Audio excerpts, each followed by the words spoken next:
اولاد کے لیے بھی ہمیں قرآن و سنت میں دعائیں سکھائی گئی ہیں اور ان کا بھی اہتمام کرنا چاہیے. پھر اسی طرح یہ ہے کہ اگر کسی کی اولاد نہ ہو تو اس کے لیے بھی دعا سکھائی گئی ہے، اور وہ دعا ابراہیم علیہ السلام کی دعا ہے جس میں وہ کہتے ہیں رب ہب لی من الصالحین، اے میرے رب مجھے نیک اولاد عطا فرما، صالح لوگوں میں سے عطا فرما.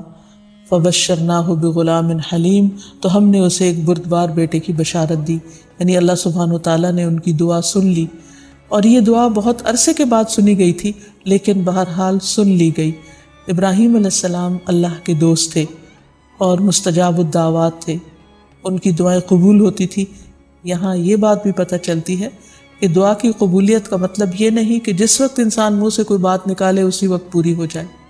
اس کی پورے ہونے میں بعض اوقات کئی سال گزر سکتے ہیں، جیسے ہم دیکھتے ہیں یوسف علیہ السلام کے واقعے میں، ابراہیم علیہ السلام اور دیگر پیغمبروں کے سلسلے میں.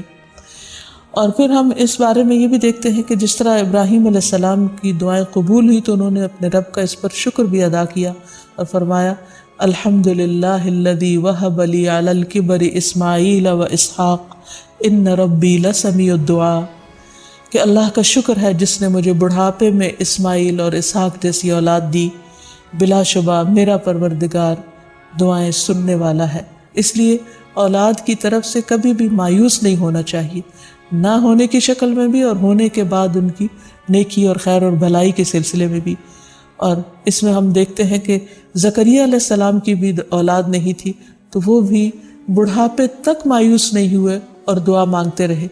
اور اس سلسلے میں آتا ہے کہ وہ جب دعا مانگتے تو کہتے رب ہب لی من لدنک ذریۃ طیبہ انک سمیع الدعاء، کہ اے میرے پروردگار مجھے اپنے پاس سے نیک اور پاکیزہ سیرت اولاد عطا فرما، تو ہی دعا کا سننے والا ہے.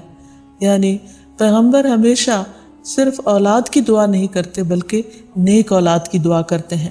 نبی صلی اللہ علیہ وسلم حضرت حسن اور حسین کو اپنے پھول کہا کرتے تھے کہ یہ دونوں میری دنیا کے پھول ہیں. ایک اور حدیث سے ہمیں پتہ چلتا ہے کہ اولاد انسان کی بہترین کمائی ہے. فرمایا ان اولادکم من اطیب کسبکم، تمہاری اولاد تمہاری سب سے بہترین کمائی ہے، بس اپنی اولاد کی کمائی میں سے کھاؤ، یعنی وہ انسان کے لیے حلال ہے، جائز ہے. پھر اسی طرح بیٹیاں جو ہیں ان کی تعلیم و تربیت اور ان کی پرورش بھی ایک بہت خیر و بھلائی اور جنت کمانے کا ذریعہ ہے. لیکن اس کے ساتھ ساتھ یہ بھی یاد رکھنا چاہیے کہ اولاد ایک رسپانسبلٹی بھی ہے، ان کے بارے میں سوال بھی کیا جائے گا.